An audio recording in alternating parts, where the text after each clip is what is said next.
Bismillahirrahmanirrahim. Assalamualaikum warahmatullahi wabarakatuh. Perkenalkan, saya Nevi Roma Madania, kelas 12 dari Perguruan Dini Putri Lampung. Kali ini saya akan praktik micro teaching pelajaran kelas 7 Matematika materi bilangan bulat.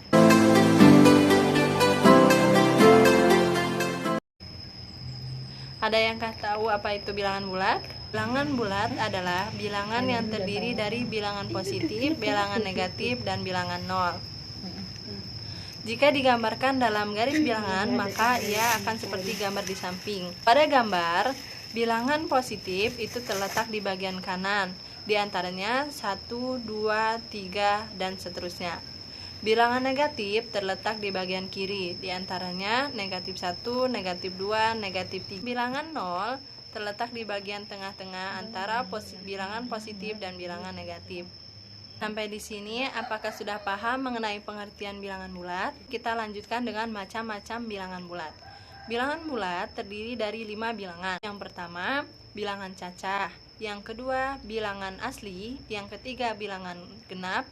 Yang keempat, bilangan ganjil. Dan yang kelima, bilangan prima. Di sini saya akan menjelaskan masing-masing dari bilangan tersebut. Pertama, yaitu bilangan cacah. Bilangan cacah ialah bilangan yang berawal dari angka 0, 1, 2, 3, 4, dan seterusnya.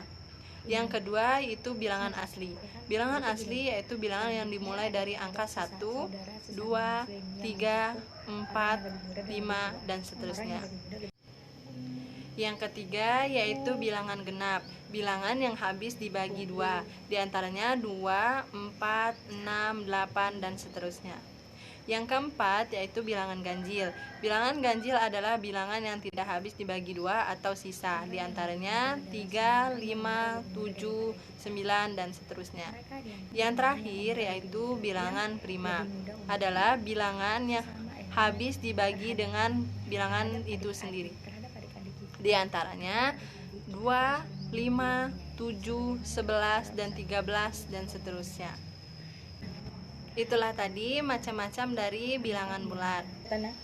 Sekarang kita masuk sub yang kedua, yaitu operasi bilangan bulat. Operasi bilangan bulat terdiri dari penjumlahan, pengurangan, perkalian, dan pembagian. Di sini saya akan menjelaskan dulu penjumlahan dan pengurangan. Dalam bentuk A ditambah B sama dengan B ditambah A. A dikurang B sama dengan A ditambah dalam kurang negatif B. Negatif A ditambah B sama dengan negatif dalam kurung A ditambah B. A dikurang dalam kurung negatif B sama dengan A ditambah B. Untuk lebih memahami, mari kita perhatikan contoh berikut. Yang pertama, 7 ditambah 8 sama dengan 8 ditambah 7 sama dengan 13. Yang kedua, 9 dikurang 4 sama dengan 9 ditambah dalam kurung negatif 4 sama dengan 6. Yang ketiga, negatif 3 ditambah 6 sama dengan negatif dalam kurung 3 ditambah 6 sama dengan negatif 9. Yang keempat, 9 dikurang dalam kurung negatif 8. Di sini bertemunya negatif dan negatif maka akan menghasilkan positif. Jadi hasilnya sama dengan 9 ditambah 8 sama dengan 17. Selanjutnya saya menjelaskan tentang perkalian dan pembagian. Perkalian merupakan penjumlahan yang dilakukan secara berulang-ulang. Contohnya 3 dikali 6 dapat diselesaikan dengan cara menulis penjumlahan 3 sebanyak 6 kali atau menulis penjumlahan 6 sebanyak 3 kali. Seperti yang ada di gambar yang berlaku, A dikali B sama dengan B dikali A. A dikali dalam kurung negatif B sama dengan negatif dalam kurung A dikali B. Negatif A dikali B sama dengan negatif dalam kurung A dikali B. Negatif A dikali dalam kurung negatif B sama dengan A dikali B. Adapun contohnya yang pertama, 8 dikali 6 sama dengan 48. Yang kedua, 4 dikali dalam kurung negatif 7 sama dengan negatif 28. Yang ketiga, negatif 3 dikali 7 sama dengan negatif 21. Yang keempat, Negatif 6 dikali negatif 7 sama dengan 42. Sini tanda negatif bertemu dengan tanda negatif maka akan menghasilkan positif. Setelah perkalian, selanjutnya adalah pembagian. Pembagian adalah kebalikan atau inversnya dari perkalian. Yang berlaku, A dibagi B sama dengan A per B. A dibagi dalam kurung negatif B sama dengan negatif A per B. Negatif A dibagi B sama dengan negatif A per B. Negatif A dibagi dalam kurung negatif B sama dengan A per B. Sekarang kita masuk sub ketiga, yaitu sifat operasi hitung bilangan bulat. Ada 3. Yang pertama, komutatif. Yang kedua, asosiatif. Dan yang ketiga, distributif. Yang pertama, sifat komutatif.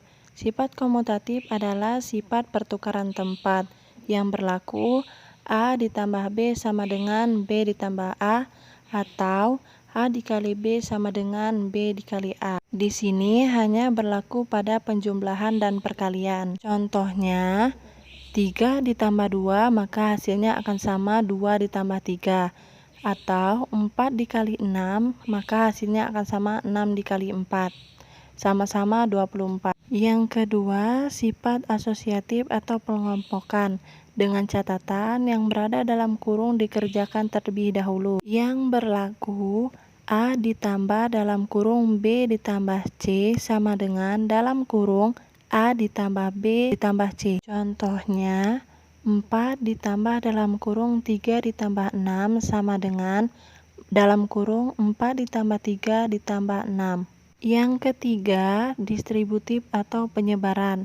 Yang berlaku A dikali dalam kurung B ditambah C sama dengan dalam kurung A dikali B ditambah dalam kurung A kali C. Di sini yang disebar adalah A dimasukkan ke dalam B dan C. Contohnya 2 dikali dalam kurung 3 ditambah 4 sama dengan dalam kurung 2 dikali 3 ditambah dalam kurung 2 dikali 4. Cukup sekian materi yang saya sampaikan, semoga bermanfaat dan selalu terus belajar. Dan jangan lupa menjaga kesehatan. Akhir kata, wassalamualaikum warahmatullahi wabarakatuh.